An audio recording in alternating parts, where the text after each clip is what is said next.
இன்றைக்கி மலபார் சிக்கன் பிரியாணி தான் செய்ய போகிறோம். அதுக்கு இஞ்சி பூண்டு பச்சை மிளகா பேஸ்ட் 1 ஸ்பூனு, கரம் மசாலா பொடி அரை ஸ்பூனு, மஞ்சள் பொடி 1/4 ஸ்பூனு, குருமிளகு பொடி அரை ஸ்பூனு, வரமிளகாத்தூள் 1 ஸ்பூனு, பிரியாணி மசாலா 1 ஸ்பூனு, உப்பு 1 ஸ்பூனு, லெமன் ஜூஸு அரை லெமன் ஜூஸு போட்டணும், ஒரு கரண்டி தயிர் எல்லாம் போட்டு நல்லா கலக்கி எடுத்து ஒரு அரை மணி நேரம் ஊற விடணும்.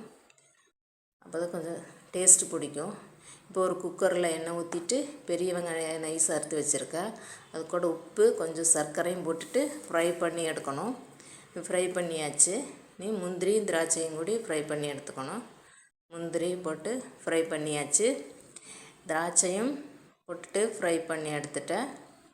இன்னும் அதே எண்ணெயிலேயே ஒரு பட்டை 2 கிராம்பு ஒரு ஏலக்காய் எல்லாம் போட்டுட்டு அறுத்து வச்சுருக்கிற பெரிய வெங்காயத்தையும் அதுலேயே கொட்டி வதக்கி விட்டுட்டு ஒரு கரண்டி நெய் விடணும். நெய் விட்டுட்டு வதக்கிக்கணும்.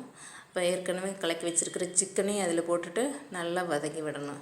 சிக்கன் வதங்கின பின்ன கொஞ்சமாக தண்ணி விட்டுட்டு வேக வைக்கணும். கொஞ்சமாக தண்ணி விட்டுடுச்சு. தண்ணி விட்டுட்டு இது வேகட்டும். வேகிறதுக்குள்ளே நம்ம பிரியாணி ரெடி பண்ணிக்கலாம்.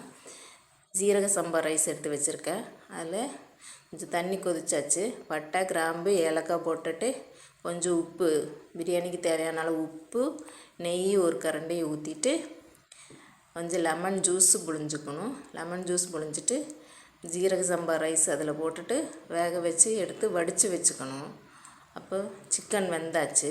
ஃப்ரை பண்ண வெங்காயத்தை அது மேலால் தூவி விட்டுட்டு அந்த கிரேவியை எடுத்து வச்சுக்கணும். ஒரு பாத்திரத்தில் எடுத்து வச்சுட்டு இந்த கிரேவியெல்லாம் வற்றினது பின்னாடி நம்ம ரைஸை இதில் போடணும். பிரியாணி ரைஸை இது மேலே ஒரு லேயர் போடணும். மொத்தம் 2 லேயர் போடணும். ஒரு லேயர் போட்டுட்டு வெங்காயம் மேலால் தூவி விடணும். தூவி விட்டுட்டு கொஞ்சம் புதினா இலை, கொஞ்சமாக மல்லி இலை அது மேலே தூவிட்டு இப்போ அதுக்கு மேலேயே கொஞ்சம் நெய் விடணும். அது வேகிறதுக்காக நெய் விட்டுடணும். நெய் விட்டுட்டு எடுத்து வச்சுருக்கிற கிரேவியும் அது மேலேயே ஊற்றி விடணும்.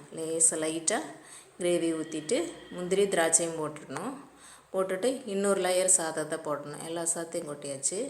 இன்னொரு லேயர் ஆக்கியாச்சு. இந்த கிரேவி எல்லாத்தையும் ஊற்றிட்டு பாக்கி இருக்கிற வெங்காயத்தையும் போட்டுட்டு வறுத்து வச்சுருக்கிற முந்திரி திராட்சை எல்லாம் போட்டுட்டு தம் போட்டு வைக்கணும். ஒரு தட்டு போட்டு மூடி வச்சுட்டு ஒரு பாத்திரம் சுடு தண்ணி வச்சுருக்கேன். அந்த பாத்திரத்தை இது மேலே வச்சுட்டு ஒரு 15 மினிட் ஆனோன்னு வெந்துடும். லோ ஃப்ளேமில் தான் இருக்கணும். இப்போ பிரியாணி மலபார் சிக்கன் பிரியாணி ரெடி ஆயாச்சு. சிக்கன் பிரியாணி